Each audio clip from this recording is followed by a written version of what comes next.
Good morning. This is Yesterday's News, and I have Jennifer Batten and Janina Jade with me. This Friday, Janina Jade releases a new album, Heart of Rock and Roll, on GMR Music out of Sweden. And Jennifer Batten was a great part of this album as well. And we're going to talk to the ladies about the music. How are you doing today? Fabulous.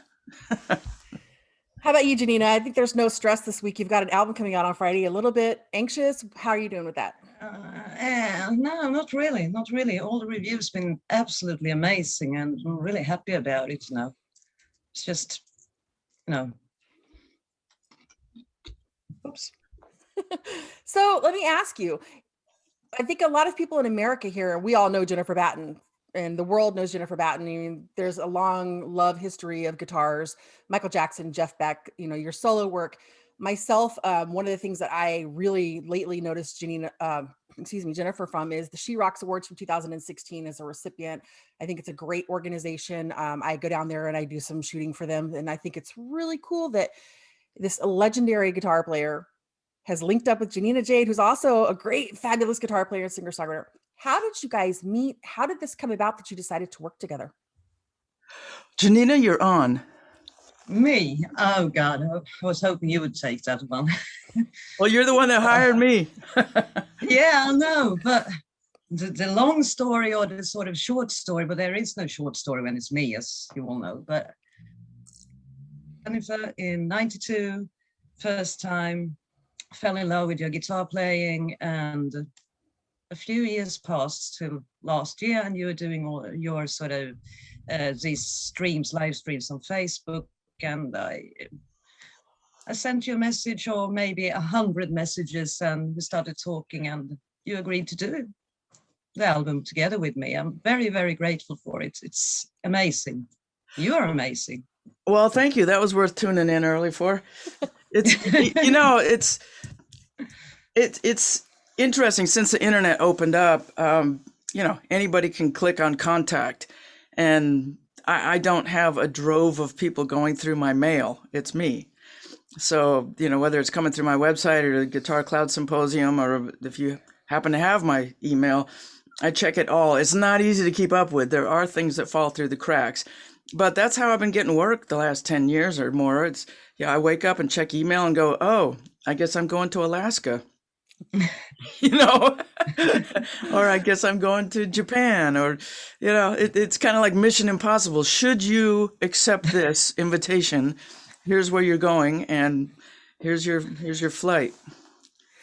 And let me ask you, since you say that you open your mail and it's kind of like where you're going, what about last year with all of COVID and how we are now? What has the landscape done for you in this last year? Oh, it's destroyed all musicians and roadies and techs. All the tours that were planned just instantly got canceled. And I was just looking at Facebook a little earlier, and what was it? I think Glenn Sobel, who plays drums for Hollywood Vampires and Alice Cooper, said, sorry, they tried to reschedule for July in Europe and they just canceled again. So, and I've got dates in the UK in August, and it's 50-50. I don't know if it's going to happen. Depends if the virus kicks its ugly heels up again. So I might be staying home, which I don't mind. Well, and you're a Pacific Northwester like me. You're down in Portland. I'm up in Seattle. And Janina, you're over in Sweden, and we've got this weird, it's 9:30 in the morning and we're chatting. And I mean, are you doing anything in Portland? I know that the landscape there, like here in Seattle, we've lost a couple of venues throughout the last year, and Sweden has lost a number of venues. Yeah, I know in Portland that a few venues have shut down. What have you been doing down there in Portland? Is there anything musically that's going on down there? Actually, you know what? I just sent a message out to this inventor that's got a magic box that is supposed to allow people to jam remotely. Because right now, if you do it over Zoom or Skype, there's such latency, you can't groove. It's just horrendous. You can't even play with students in time because it just won't work. But people are madly working on the technology to allow you to do that. And the technology that I'm looking into, you have to be within 1,000 miles of each other, and there has to be connection boxes in between. I don't understand the guts deep inside, but if that allows me to be able to rehearse with my band, because I'm still a ways off from getting a vaccine, and several of the others are, it will not only allow us to jam, because we do have dates that are booked this summer that are outdoor dates. So I don't think they'll get canceled, because when you're outdoors, it's much safer and easier to social distance. As long as the stages are big enough to stay 6 feet apart, I'm down to do that. But I'm so excited beyond that, because I don't really relish, after I don't know how many decades of doing this, packing up all my gear, driving to rehearsal, unpacking, setting it up, and then unpacking it then, putting it back in the car. It's a day event. And if I could just come into the studio, knock it out in a couple hours, rehearsal's done, meet at the show, I'm down with that. It's very exciting. Now, what about you, Janina? I know Sweden is kind of in a new phase. They're kind of locking down a little bit more. Are you going to have any sort of live event after your album comes out? What does the rest of the year look like for you? I have no idea actually, because it seems like, depending on which evening newspaper you read, we are in the middle of a third wave right now, or we are might be heading for a third wave. So it's like, nobody knows anything, but there's no real lockdowns at all, And I'm the sort of village freak wearing my mask when nobody else is doing it. So it's like, yeah, it's just me again. Here's the mask. Stay the fuck away from me, because they don't. There is no such thing as keeping, 2 meters apart. So what about with the writing of the album and being in COVID and your recording? How did that work for you too? And how much collaboration went into, I know that you did the songwriting, but how much did Jennifer get her edge into it? And how much freedom did you give her to put her sound in during the recording? Well, all I just wanted was for you, Jennifer, to, play whatever you feel suits and fits the song. Just one thing, as long as it sounds like you, it has to sound like you, because I so totally love your guitar playing, your tone, and, Thank you. So yeah, and I think when you say that too, there was such a great vibe of Jennifer's playing, because you've got this great raw, gritty rock that you do, and it's very original. And then you get Jennifer's melodies like flowing through each track. And Jennifer, for you, when you were listening and you were doing your own tracks and your interpretation, what were you thinking as you were laying down your own tracks and your own interpretation to the music? I just let inspiration take me where it would. And there was a lot of space for me to go. A lot of the sessions I get, there's so much on it, like keyboards, and it's very orchestrated. And so I do my solo, and that's about all I can add. But with this, it was more of a blank canvas where I could, I would hear hooks where I could put something that would repeat. And the solos were open, and I could solo at the end with a tag. The only thing I didn't really do, or if I did it, it was very sparse, was comping with chords, because she had that bass laid down, and she was setting the groove down. So I was kind of like decorating it like a cake, And I'd say it's a beautiful cake, because the album came out fabulous. I love that you've got one side of it, it's very gritty, and Janina's got such raw vocals that I kept saying, you have to listen to like Concrete Blonde and Linda Perry and all these different vocal influence sounds, and you've got Mick Jagger, that feel, and then comes along Jennifer's beautiful interpretations, and the sounds and the vibes just felt so, it was almost kind of a proggy feel to it. I mean, in a rock, it kind of feels, some of the tracks just felt a little on that progressive. And so I think it's a great album, and I love what you guys did with it. Whenever I turn in my work, there's part of me that goes, oh, but what if they don't like it and I have to start over? Like, what direction am I get? Well, in fact, that happened recently. I was working on a record with Jim Peterick, who was in the band Survivor, and he's produced a ton of stuff since then. And he sent me something that sounded like Leonard Skinner, and so I break out my Strat and I start going in that direction. And there was a bird on my shoulder saying, you better turn in just this sample of what you've done rather than do the whole thing and turn it in. And I turned it in, and sure enough, he goes, the guys at the record label hate Southern rock. You need to do it a different way. So I put the Strat away and started over with a much more aggressive take. But you never know if what you think is perfect, if the artist thinks like, oh God, don't do that, start over. And for the most part, I've been very, very lucky. I turn it in and that's it. But there's always a little bit of anxiety there.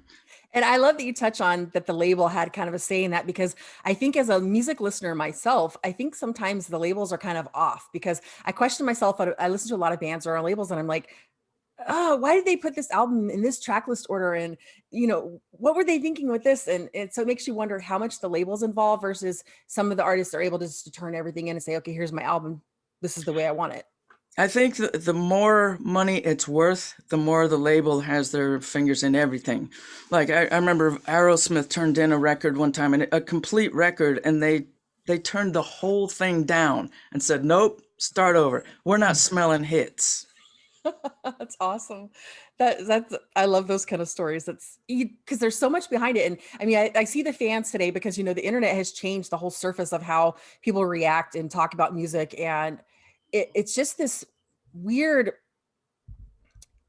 how fans can go in an instant and react online and people see it. Whereas before, when you're looking at magazines, people weren't going to see that. And now it's just like they shred you. Like either they love it or they shred you, and then they're going to shred the labels. But it more than likely it comes down to the artist as to why did you do this, and it's terrible. And so I think it's a very different landscape today. And I'm still going to question the labels, and I like hearing those kind of stories. But Janina, did GMR have much to do in the say of how your album went, or did you give them an album and say, hey, here it is, and this is what I want to work with? Funny story, actually.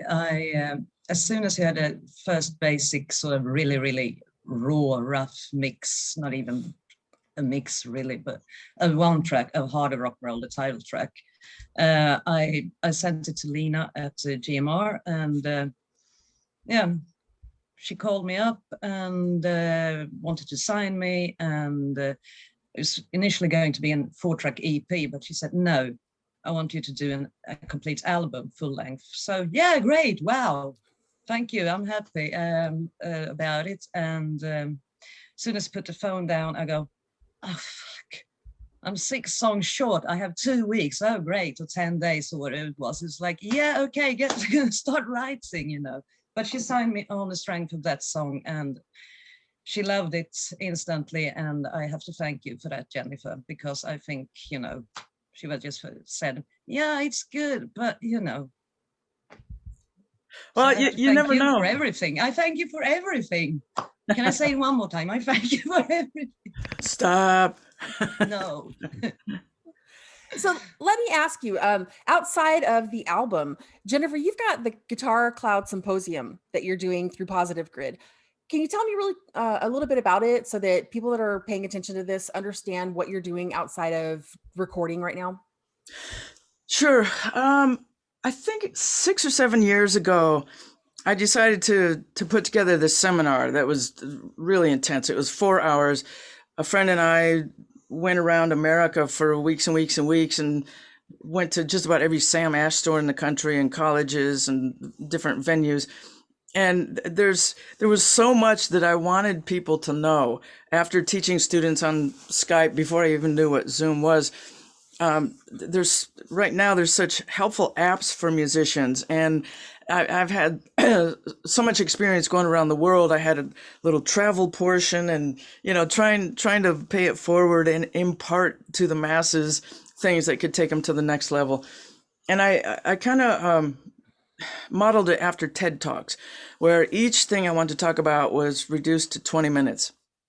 And then I got busy with music, running around the world and doing whatever. And then COVID happened. And the first 2 months, like every musician, you're going, oh, crap, what now? We don't know what's going to happen. There's no money coming in, blah, blah, blah.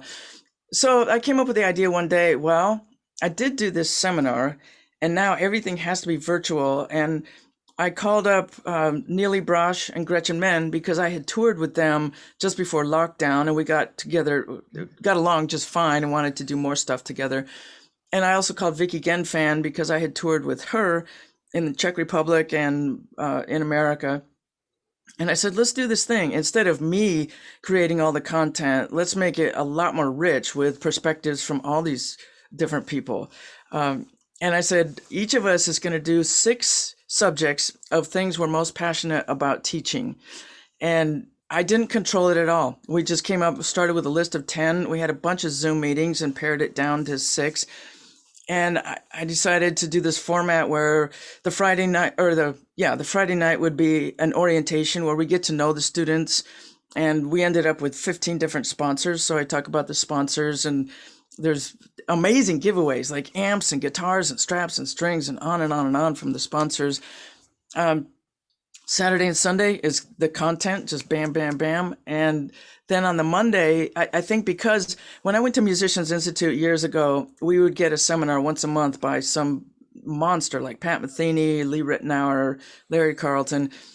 And, I've made these friendships over the decades, just being on the road, being in an airport with Steve Morse or running into Steve Vai or whatever. So I was calling on everybody. I started out with Scott Henderson. I was teaching at Musicians Institute when he was teaching. He was across the hall from me.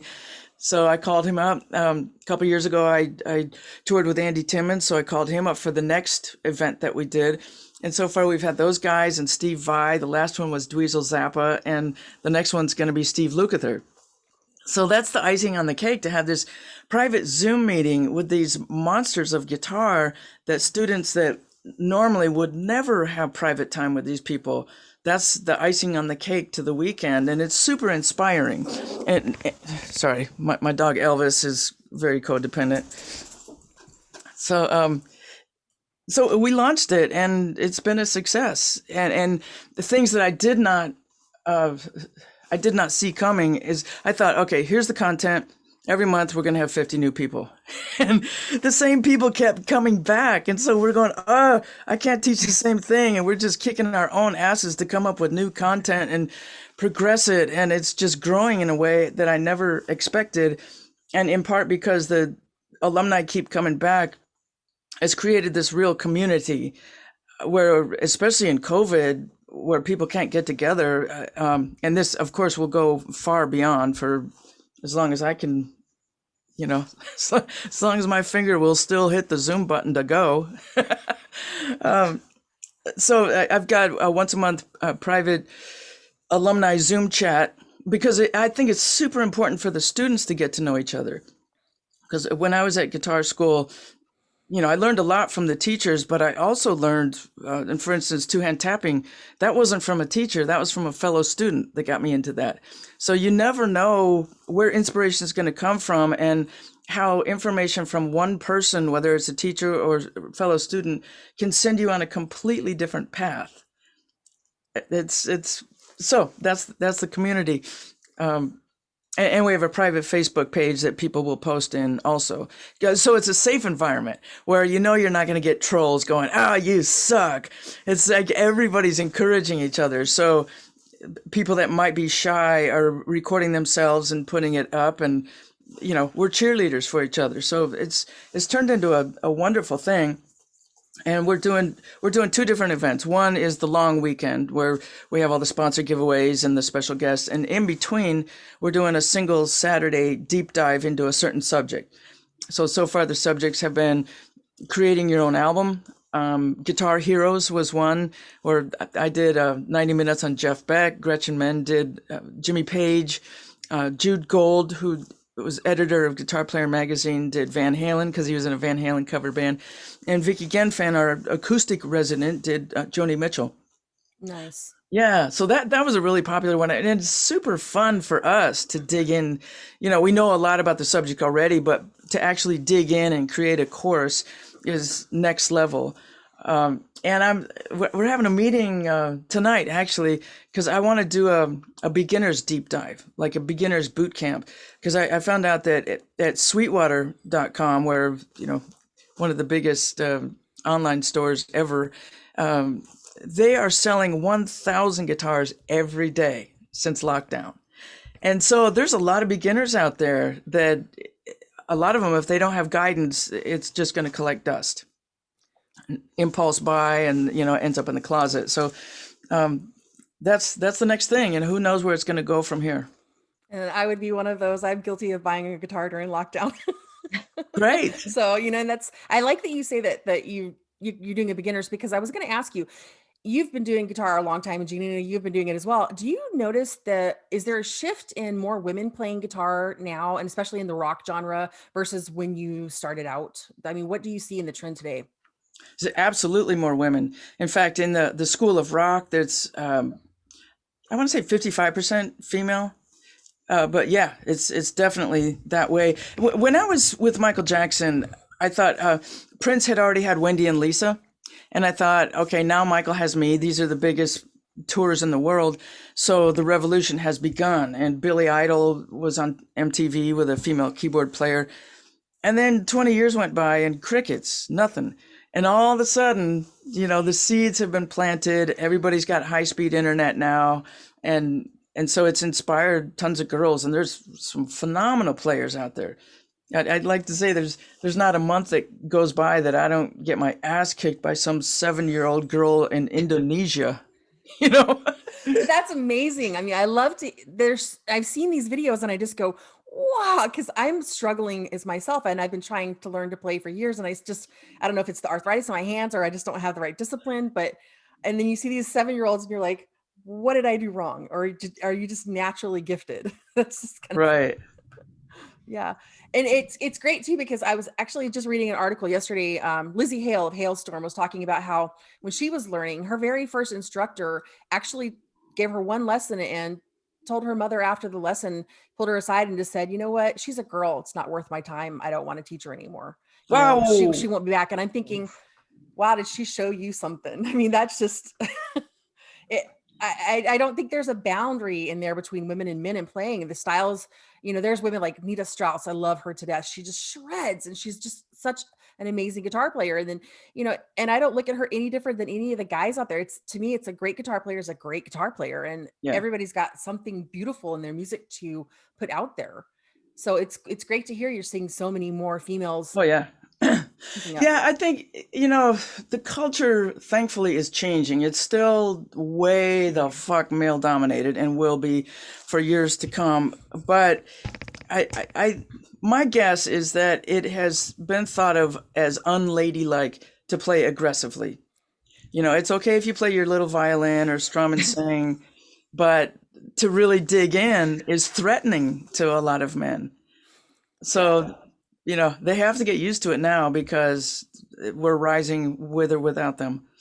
Yeah, and I more and more when I do interviews, I get the opportunity to talk to a lot more women, because I'm seeing a lot more influx in women, and the labels are picking up lots more of the women and the artists, and I'm finding them in like the death metals and thrash and places just traditionally that you didn't see them. And I think it's great because I love that aggressive music, and it gives me something to look to when I go to a show to go, wow, that's really cool, and it really pulls me in. But I love the guys, I love the gals, and I just think that it's time for us to just have everybody out there doing what they love to do.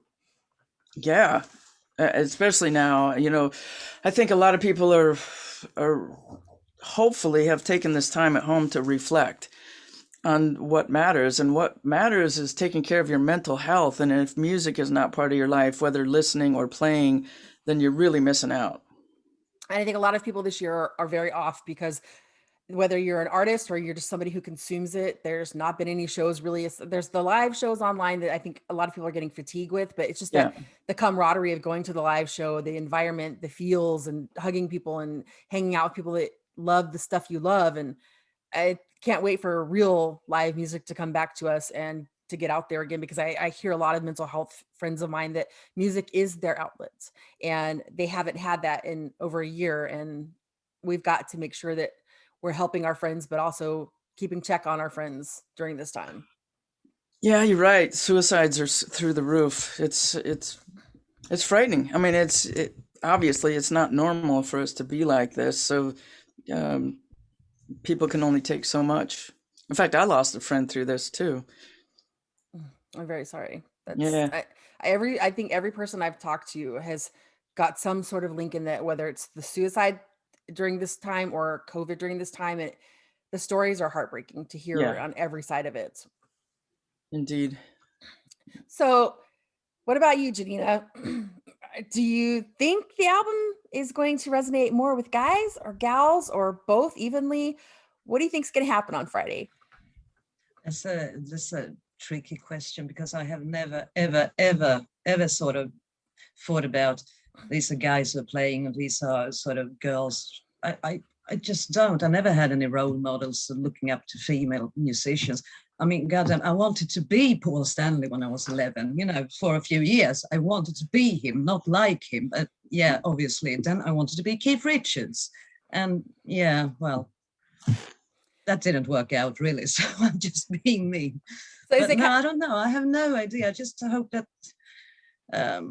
you know, I'd like to, for so many people as possible, to sort of hear the album, and hopefully there's stuff in the lyrics that will resonate with people, because I'm telling them it is okay to be who you are. It is okay to do whatever you want to do. And, you know, you don't have to follow whatever norms there in society. Be who you are, believe in yourself. And if people say that's, yeah, that's the village idiot going there, you know, oh God, that's a loss. Because yeah, well, fine, I am the village idiot, and be that, and be proud of it, be who you are.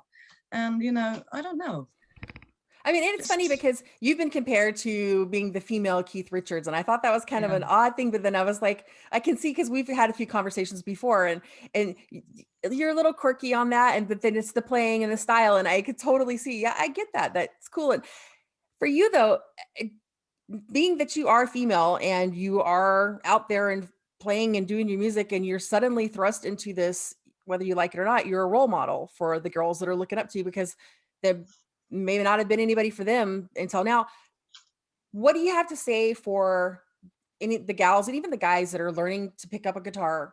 What advice do you have for them, and what do you hope they connect with most in your album? Oh God.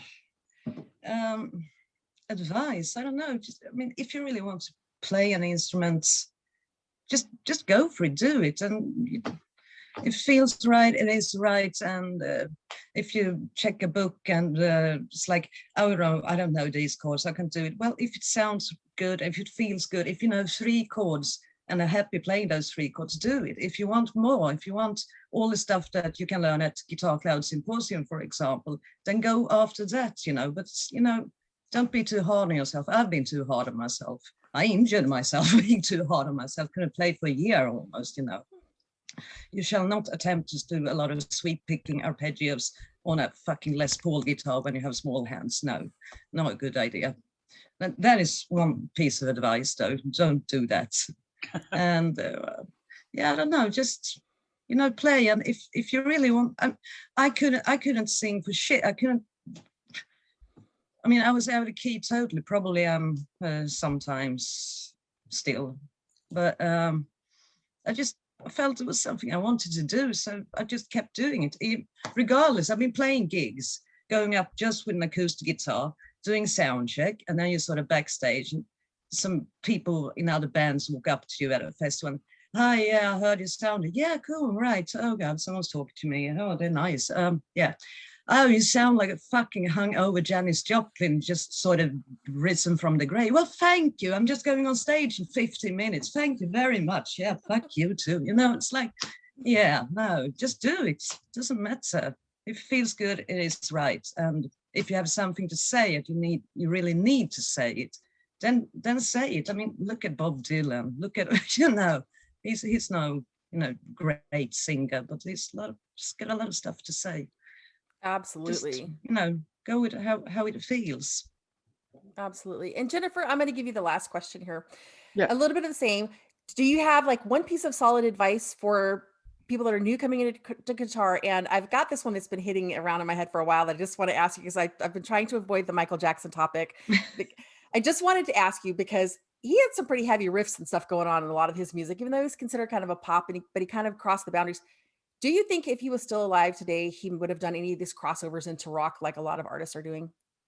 Oh yeah, he listened to everything. I mean, you wouldn't think so, but he listened to everything from musicals to Led Zeppelin, and Nice. he definitely had his finger on the pulse of what was happening. I mean, that's why he ended up with Van Halen and Steve Stevens and Slash. He was just a music fan, you know, and I'm sure he would integrate into. I'm trying to think what he would have been doing right now. That's, gosh, I mean, he's been gone 10 years or more. I lose track. So yes, it's a long rolling answer to a short question. And advice for up and comers, like something solid just to kind of anybody who wants to play guitar, pick it up, or it's got it and maybe they're a little frustrated. If you're frustrated, get a teacher. And if you're frustrated with the teacher, find another one, because it's not necessarily the first one that you get that's going to take you where you want to go. So that's super important, because there's no format for teaching. Everybody does it on their own. And there are a lot of great players out there that really can't teach, because it's a certain kind of communication that's what I always say, that I encourage everybody that plays to teach, because if nothing else, it teaches you how to communicate. Because if you're trying to teach somebody and they're not getting it, you got to figure out another way to have them get it. Some people are more visual. Some people want to see it on paper. Some people are more ear players.